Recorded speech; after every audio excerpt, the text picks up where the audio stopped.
In 1996, I worked at a drum shop in Las Vegas, Nevada, and he used to come in. He was fresh out of high school and full of energy, and we struck it off quickly, and yeah, that's how we got to know each other. And we were in bands in Las Vegas. Then we would play together once in a while, but yeah, we met in a music store.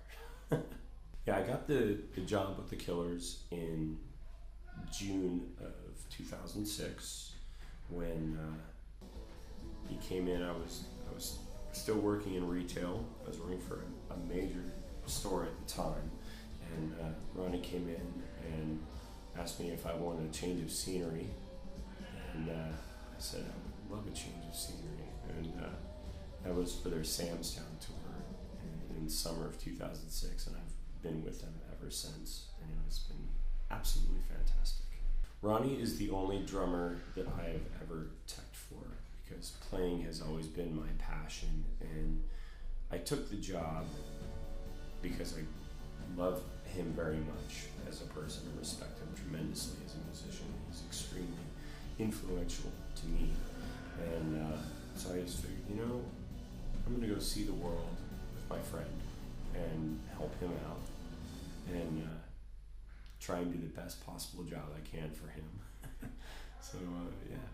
Well, when you're teching, you have to treat the gig, as though it is your own. It helps if you're very anal retentive and detail oriented. Basically, you are doing everything except playing the actual show. So anything leading up to it until the time that your drummer comes up and does his set and walks away, that is all you. And you know, it's your responsibility to make sure that everything is just so, and that it is your own gig. Yeah. Best and worst parts of being a drum tech. Best part by far, I think, if you're an aspiring musician, is the fact that you're getting an Ivy League education in the big leagues of rock and roll. You learn what matters and what doesn't matter, what to focus on with your own band versus the petty things.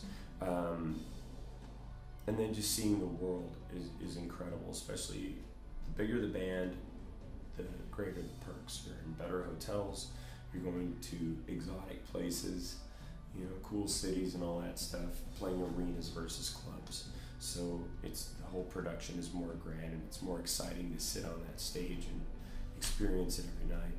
And the downfalls, I would have to say, would be being away from home so long, and especially if you're married or have kids, especially, that's pretty rough.